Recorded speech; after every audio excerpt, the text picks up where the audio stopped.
Welcome to my channel. இன்றைக்கி ஒரு fried ரைஸும் எக் கறியும் எப்படி பண்ணலாம் அப்படிங்கிறத பார்த்துடலாங்க.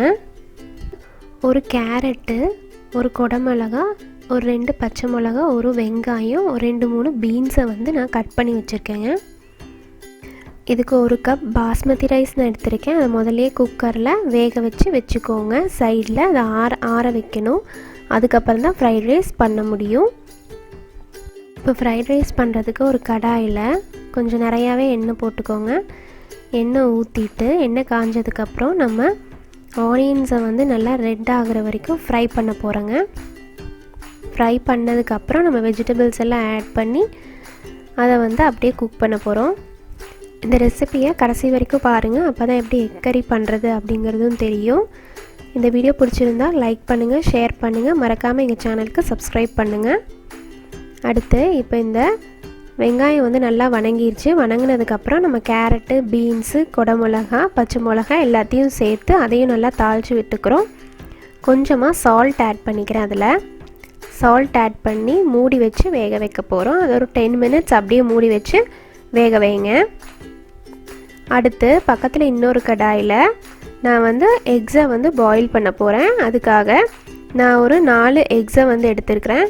எக்கை தண்ணியில் கொஞ்சமாக உப்பு போட்டு மூடி வச்சு வேக வைக்கிறேன். ஒரு 15 மினிட்ஸ் வேக வச்சாலே நல்லா வெந்துருங்க.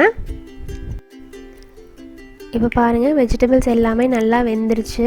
இப்போ எக்கு பாயில் ஆகிட்டுருக்கு. அந்த பாயில் ஆகிட்டுருக்க நேரத்தில் நம்ம ஃப்ரைட் ரைஸை தாளித்து விட்டுறலாம். நான் முதல்லையே 1 கப் ரைஸை வேக வச்சு எடுத்து வச்சுருக்கேன். ஆல்ரெடி உப்பு சாதத்தில் போட்டிருக்கிறதுனால நான் அளவாக சால்ட்டு அதில் போட்டுக்கிறேன். நிறையா ஆட் பண்ணல. அதுக்கப்புறம் நான் ஒரு 2 டீஸ்பூன் அளவுக்கு சோயா சாஸ் ஊற்றிக்கிறேன். ஊற்றிட்டு அதையும் நல்லா தாளித்து விட்டுருங்க.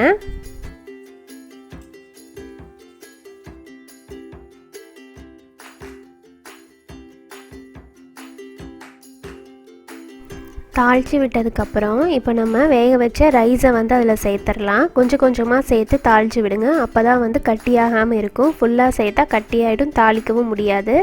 அதனால் கொஞ்சம் கொஞ்சமாக சேர்த்துருங்க. எல்லாத்தையும் கலந்து விட்டதுக்கப்புறம் பார்த்திங்கன்னா சூப்பராக நமக்கு ஃப்ரைட் ரைஸ் ரெடி ஆகிடுச்சு. அடுத்து நம்ம எக் கறி எப்படி பண்ணலாம் அப்படிங்கிறது பார்த்துடலாம். நம்ம வேக வச்ச அதே கடாயில் கொஞ்சமாக எண்ணெய் ஊற்றிக்கோங்க. எண்ணெய் ஊற்றிட்டு ஒரு டீஸ்பூன் ஜீரா சேர்த்துக்கோங்க. அதுக்கப்புறம் ஒரு பட்டை, 2 கிராம்பு, ஒரு பே லீஃப் சேர்த்திக்கோங்க. பிரிஞ்சிலை அது சேர்த்திக்கோங்க. சேர்த்து நல்லா பொரியிற வரைக்கும் வெயிட் பண்ணுங்கள். இப்போது நல்லா ஃப்ரை ஆகிடுச்சுங்க. அடுத்தது நம்ம கட் பண்ணி வச்சுருக்கிற ஒரு 1.5 வெங்காயத்தை ஆட் பண்ணிக்கிறோம். ஆட் பண்ணிவிட்டு அதையும் நல்லா ஃப்ரை பண்ணிக்கோங்க. நல்லா ரெட் ஆகிற வரைக்கும் ஃப்ரை பண்ணுங்கள். நம்ம சைடில் கொஞ்சம் இஞ்சி பூண்டு பேஸ்ட்டையும் 2 தக்காளியும் அரைச்சி வச்சுக்கலாம் மிக்சியில். அந்த அரைச்ச பேஸ்ட்டை நான் சேர்த்திக்கிறேன். அந்த பேஸ்ட்டையும் சேர்த்தி நல்லா அந்த ரா ஸ்மெல் போகிற வரைக்கும் நல்லா கொதிக்க விடுங்க. இப்போ பார்த்திங்கன்னா நல்லா தக்காளி எல்லாமே நல்லா பேஸ்ட் மாதிரி ஆயிடுச்சு. அதுக்கப்புறம் நான் 1 teaspoon jeera powder, 1 teaspoon coriander powder, ஒரு 1.5 டீஸ்பூன் கரம் மசாலா சேர்த்திக்கிறேன். சேர்த்திட்டு அதையும் நல்லா கலந்து விட்டுக்கோங்க.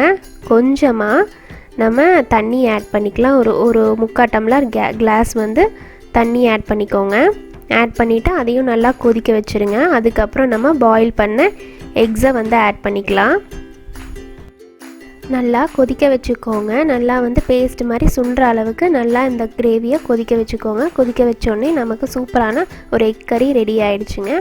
இதை ஒரு ஃப்ரைட் ரைஸ் கூட வச்சு சர்வ் பண்ணிங்கன்னா ரொம்ப சூப்பராக இருக்கும். இந்த வீடியோ பிடிச்சிருந்தால் லைக் பண்ணுங்கள், ஷேர் பண்ணுங்கள், சப்ஸ்கிரைப் பண்ணுங்கள். தேங்க்யூ.